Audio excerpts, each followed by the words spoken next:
Mais maintenant, passons à l'histoire de cette radio. Et donc Espace, si mes sources sont bonnes, a été créé en janvier 2002 et un des membres fondateurs, directeur d'antenne, est Ludovic Tellier, un ancien de Skyrock Évreux et Fun Radio Normandie.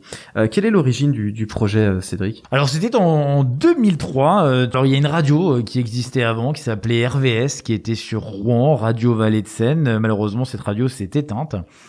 Et il a fallu en recréer une sous l'impulsion donc des élus à l'époque, de Ludovic Tellier, donc mon directeur, et de Vincent Marie, le président de l'association Radio Vallée d'Avre dit Tondeur, donc c'est Espace, mais c'est le nom de l'asso. Et donc après RVS, les élus au niveau local ont eu besoin de créer une nouvelle station FM. C'est ainsi qu'Espace a été créé justement. C'était un véritable besoin. Et comme mon directeur d'antenne avait 10 ans de Fun Radio en Assio et aussi d'Évreux, il avait déjà cette expérience. Au début, c'était avec une fréquence sur Louviers essentiellement. Pour le dire, c'était l'ancienne fréquence de Radio Pomme, qui était une autre radio de Louviers. Dans un local qui a changé aussi, qui est devenu beaucoup plus fonctionnel. Et puis au fur et à mesure, on a développé d'autres fréquences et maintenant on est à 6 fréquences donc en FM, 2 en DAB+, et des projets pour continuer dans ce sens-là, que ce soit en FM ou en DAB+. Donc c'est une petite radio qui a grandi et qui continue à le faire. C'est une belle histoire qui a débuté après l'extinction d'une autre radio. Alors tu as retrouvé les jingles des premières années de la radio. On écoute ça. Espace, que la force soit avec toi. Oui, la force. Espace, l'aventure continue, sur Terre comme dans les étoiles. Eh ben ça va très très bien. Espace, exprime-toi. Elles ont grave assuré, Jean-Pierre. Ah oui, elles ont vraiment assuré, ça c'est super. Hein. David pète les plombs dans la voiture. Une radio qui bouge pour une région qui bouge. Les noctambules rythment leur nuit au tempo d'Espace. Espace. Du son plein les oreilles. Plein les oreilles. Voilà, les premiers jingles de la radio Espace.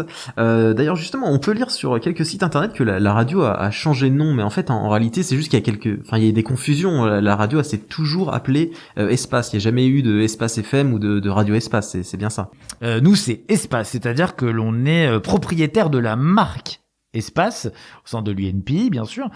Il y a aussi Espace FM, donc nos amis de la radio musique créole sur Paris, et nos amis de Lyon, eux, c'est Radio Espace.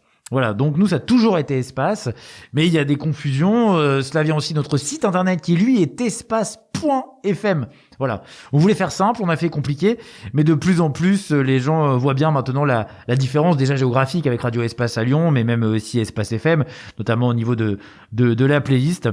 Au fil des années, comment a évolué la radio ? Est-ce qu'on note des changements notables en ce qui concerne la musique, l'information, même la direction ? Est-ce qu'il y a des animateurs ou des émissions qui sont, des piliers de l'antenne, des émissions historiques ? Oui, ça a évolué. Déjà, ça a évolué avec le temps par rapport à ce qui se passe. C'est-à-dire que à l'époque, on faisait sonner des cabines téléphoniques. Donc, je pense qu'il n'en reste qu'une ou deux à peine dans le monde, en tout cas, notamment en France.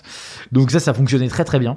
Donc Ludo, qui est directeur d'antenne mais aussi animateur, faisait sonner les cabines téléphoniques un peu partout en Normandie et en Picardie. Le premier qui ouvrait répondait, gagnait un cadeau. Et pour la petite histoire, je suis arrivé à Espace comme ça. C'est-à-dire que la cabine téléphonique a sonné à côté de chez moi. À l'époque, je suis parti avec mon petit vélo et il y avait déjà une bonne dizaine de personnes devant la cabine téléphonique. Hein. Mais en fait, je ne sais pas pourquoi, j'ai senti que c'était le moment, et donc j'ai poussé tout le monde, mais quand je te dis pousser, c'est tout pousser, hein, sans violence, mais quand même. Et j'ai répondu, et donc j'ai gagné. Alors le cadeau à l'époque était un peu accessoire, hein, vraiment, en plus, c'était pas vraiment pour cela que je le faisais, mais c'est ce qui m'a permis, moi, entre autres, d'arriver. Donc voilà, c'était pour la petite anecdote, parce qu'il faut bien débuter comme ça. Alors le morning, pour la petite histoire, moi j'y suis depuis 8 à 10 ans, à peu près, j'ai un doute sur la date exacte. L'after school a quasiment toujours existé, donc depuis le début de la radio. Quant au Funky Mix, c'est un peu plus récent. C'est il y a quelques années, je dirais à peu près 5 ans. Alors j'ai cru comprendre que la radio reprenait les bulletins d'infos de la banque de programme Sophia de Radio France, ou du moins il y a quelques années, ce qui peut se comprendre, hein, beaucoup de radios, notamment associatives, font ça par manque de moyens humains et financiers, et l'idée c'est de se concentrer pour créer du contenu spécifique propre au positionnement de la radio. Et faire produire par d'autres ce qui n'a pas de valeur ajoutée en production interne. Mais l'activité de Sophia a cessé le 26 juin 2020. Est-ce que ça a impacté Espace ? Alors non, ça n'a pas impacté Espace, parce qu'en fait on est parti avant la fin, pour un souci de qualité de service, et puis même si c'est respectable parce que c'est un droit français, mais de grève à répétition. Donc de ce fait, on a préféré quitter le navire avant qu'il s'arrête, malheureusement. On a toujours des infos nationaux, donc là c'est Good News. On a la Proc Télé aussi avec Toda Prod, David Leroy. On a l'horoscope aussi via cette même production. Et nous, on reste vraiment dans notre ADN de la radio, qui est de parler du coin.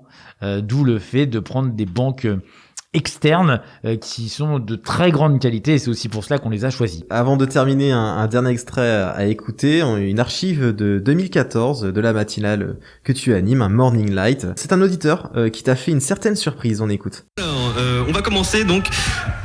Oui, non, il y a des gens qui hurlent. Vrai ou faux, Jeanne d'Arc. Ils sont fous.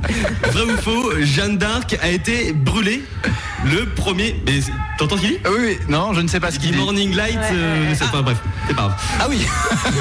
Il y a un mec fou dans la rue qui hurle le Morning Light, il va se faire emmener par les gendarmes. C'est cul. Donc je disais vrai ou faux. C'est énorme. Non mais Jeanne d'Arc a été brûlée. Tu m'écoutes ou pas ? Oui, je t'écoute, ça va perturber. Sinon on arrête tout de suite. Non, mais je m'en vais. Les autres t'écoutent. Non mais le mec il a le mégaphone. Je crois savoir qui c'est. Oh là là. Alors c'est fantastique. On va prendre une photo. Alors on va arrêter le Kikito. Alors ce n'était pas prévu à l'émission du tout. Décris ce qui se passe. Alors on a un mec en slip qui vient de rentrer dans le studio avec un mégaphone. Avec un mégaphone et un pote qui le filme.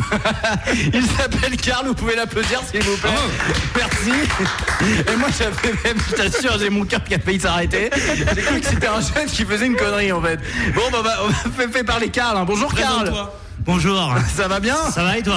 Bah merci d'être venu. Depuis 6h, je t'attends. Depuis 6h du matin, le gars est devant la radio. Et bah c'est réussi, applaudissez-le encore une fois. Alors ça c'était la première surprise. Je pense que personne n'était au courant. On a fait des photos. Karl, tu viens de quelle ville ? On le sait, mais dis-le nous quand même. Courcelles-sur-Seine. Courcelles-sur-Seine. En plus il fait de la route pour faire ça le mec. Hein. Il est venu à pied. Non, en voiture parce qu'en slip il fait froid. Hein. Donc voilà, un clin d'œil Morning Light, Morning Live de Michael Youn. Sympa cet auditeur qui fait ça, c'était pas du tout prévu. Ouais, c'est pour terminer un peu de manière humoristique. Non, ce n'était pas du tout prévu, moi je n'étais pas au courant. Alors c'était à l'époque, on faisait des mornings en équipe.